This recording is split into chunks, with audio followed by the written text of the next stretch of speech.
My name is Kristen Waggoner. I serve as the CEO, President, and General Counsel of Alliance Defending Freedom. ADF is the world's largest legal organization committed to protecting religious freedom, free speech, the sanctity of life, parental rights, and God's design for marriage and family.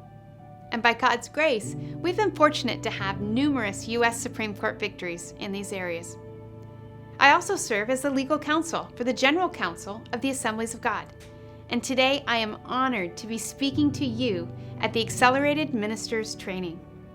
The Assemblies of God holds a very special place in my heart, not just because my dad was a minister in the denomination or that I now also serve as its legal counsel.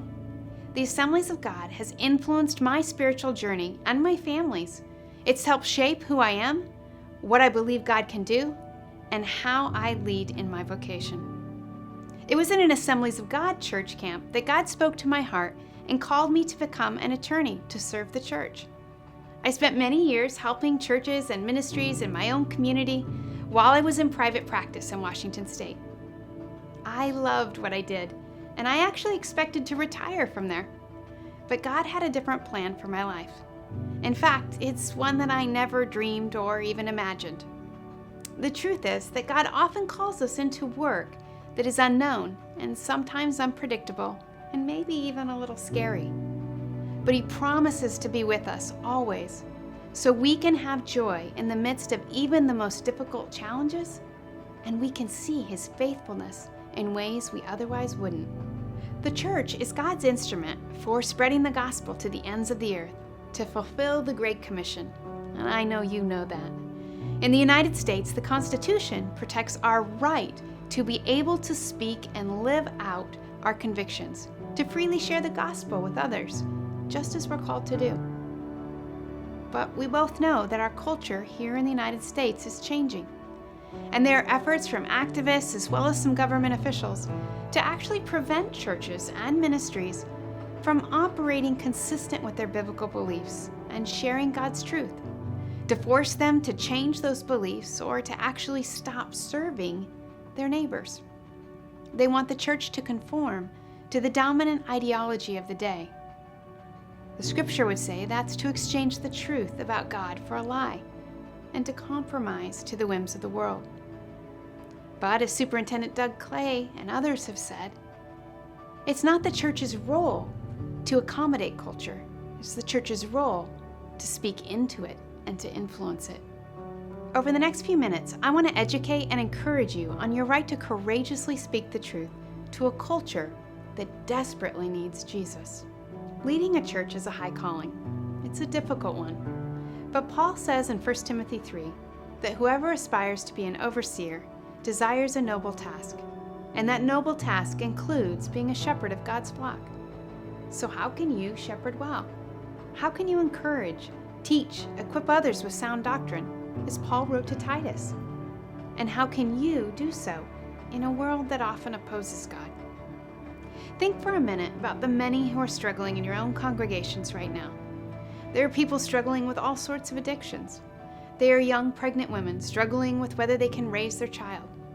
There are dads who are struggling with their job or perhaps no job at all, wondering if they might be able to provide for their family. There are children and there are adults who are suffering from gender confusion. There are foster kids and orphans who are struggling and praying that there would be a family who would find worth in them and invite them into their homes. These situations are all very difficult. What kind of encouragement can you give? The answer we know is Jesus. All of these people, every single one of them, all need to hear about the saving message of Jesus Christ. And fortunately, the good news can be freely shared in our great nation right now. But why is that? And why does it matter? Today, I want to briefly talk about the importance of protecting religious freedom, share a foundational legal principle every church leader should know, and then lastly explain what you can do as a shepherd to help protect the flock. Many of our founding fathers left Europe to escape religious persecution. They sought, successfully, to create a system of government that protects the people from governmental intrusion, including into ecclesiastical matters. the idea that the government should stay out of a church's internal affairs and decisions, because those affairs and those decisions are between the people and God. This bedrock principle has had far-reaching impact, allowing our pluralistic society to flourish, and that principle has a legal name. It's what's called church autonomy. The principle of church autonomy, which is enshrined in the First Amendment to the United States Constitution, protects more than just houses of worship. The principle extends to religious organizations, as they too should be able to define their religious beliefs and pursue their mission without the threat of government punishment or interference. The church autonomy doctrine also protects a church's ability to discipline its members and resolve its own disputes. And the doctrine protects a church's selection, credentialing, promotion, and termination of its employees. Churches have the right to not only hire or terminate their own employees, but also determine the employment decisions they must abide by. After all, how can a church accomplish its mission to proclaim the gospel if it is not able to select those who share the same faith and agree to live out the gospel? Well, the principles of church autonomy protect those rights. And yet, some government officials and those opposed to religious freedom continue to try to chip away at these protections. We see that with attacks on the biblical definition of marriage and human sexuality. We see that with state and local governments attempting to force shelters or adoption and foster care providers to either capitulate on their beliefs or close their doors. And we even see attacks on churches directly, whether through government mandates or restrictions on church gatherings, attempts to regulate a pastor's speech from the pulpit, requirements that churches provide abortion coverage or forgo health insurance for their employees, or even attempts to stop biblically based counseling for those struggling with confusion about their sexual identity. There have even been attempts by the government to track confidential donor information, which we all know in this cancel culture will be used as a weapon against those who give to biblical causes. But what can be done? What can you do? In Titus 1, Paul not only makes clear that leaders should encourage others by sound doctrine, but he also says to refute those who oppose it. We are called to love, no doubt. But you are also called to stand for those who are less fortunate, to stand for the widow, to stand for the orphan, and to stand for truth. 1 Corinthians 16:13 says, "Stand firm in the faith. Be courageous. Be strong." And what happens when you do? Well, one of the greatest aspects of my job is to get to see that firsthand. Consider some of the examples I gave you before. Churches having to choose between providing health insurance for their employees or covering abortions. The shelter that provides a safe haven for women escaping sexual abuse, where a local government told them they would either have to allow a biological man entrance or shut the doors. A pastor being forced to censor his speech on particular issues. Or recall the young woman, the one struggling with stepping foot into an abortion clinic. Or even the adoption care provider, hoping to simply do what God has called them to do, to provide a new, loving, godly family for the orphan. These aren't just hypotheticals. They are real, concrete, legal, and frankly spiritual battles that were undertaken by individuals and organizations willing to take a stand, and they will be honored for having done so. Many were victorious in the legal realm, but all were victorious in the spiritual one. The victory was acting when God called them to act, to step out in faith. When churches stand, when the body of Christ stands, we win not just legal victories, but eternal ones.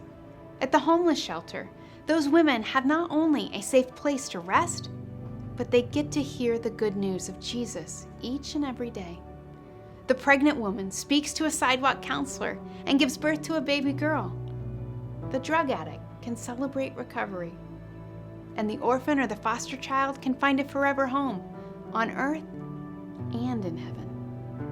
And these victories were won not just with First Amendment legal arguments, but with God's grace, with His benevolence in the situation.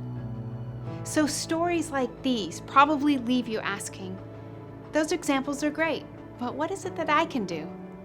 How does it impact me? Well, first, I hope that when you are threatened, when you're told that you can't live out your faith and you can't do what God's called you to do, I hope you'll immediately contact us for help. But even before then, even before that threatening letter or complaint comes, there are some proactive steps that you can take. In each of the battles I just mentioned, the courts looked at the organization's underlying documents to see what they believe and to determine how the government's actions impacted those beliefs. You see, your governing documents like your bylaws, your constitutions, your statement of faith, and your articles, these are foundations for protecting your ministry's religious freedom. While there's no magic language that will always keep you out of the courthouse, well-drafted governing documents and policies that communicate what your church or your ministry believes about specific issues and how it operates according to those beliefs places you in a much stronger legal footing. One way we tell others to remember this is by following what we call the 3 C's. Clearly communicate what your church believes to your congregation and your community. Create core documents so that your beliefs and your practices are memorialized in writing. And consistently apply those documents. Simply put, practice what you preach. Taking proactive steps to protect your religious freedom really is that simple. And they are too important to ignore or to try to do without expert help. I'm sure some of you might be thinking that your church can't afford an attorney, but the General Council of the Assemblies of God has provided resources to help local churches, and these resources can be found on the ag.org website, Resources tab. And you can use the website's search function to find relevant information. You can also contact legal@ag.org, and our legal team would be happy to connect with you, to talk with you about general legal principles, and to even help you connect with perhaps a local Christian attorney in our trusted network. In closing, I just want to encourage you. You no doubt have a difficult task before you. But God is sovereign. Remember, He is not surprised by this moment, and He knows the people that He created for it. We don't know what the future will bring. We only know that He's called us to faithfulness in this season, to share His name and to stand for truth, always in love. So I'm praying for you as you take hold of the noble task set before you, as you take this step in your ministry, that you would help raise up the next generation to purpose in their hearts to know and to speak truth, to give voice to the voiceless, to share the gospel, and then to be its hands and feet. Again, thank you for dedicating your life to the work God has called you to do. May God bless you, bless your work, and bless your congregation.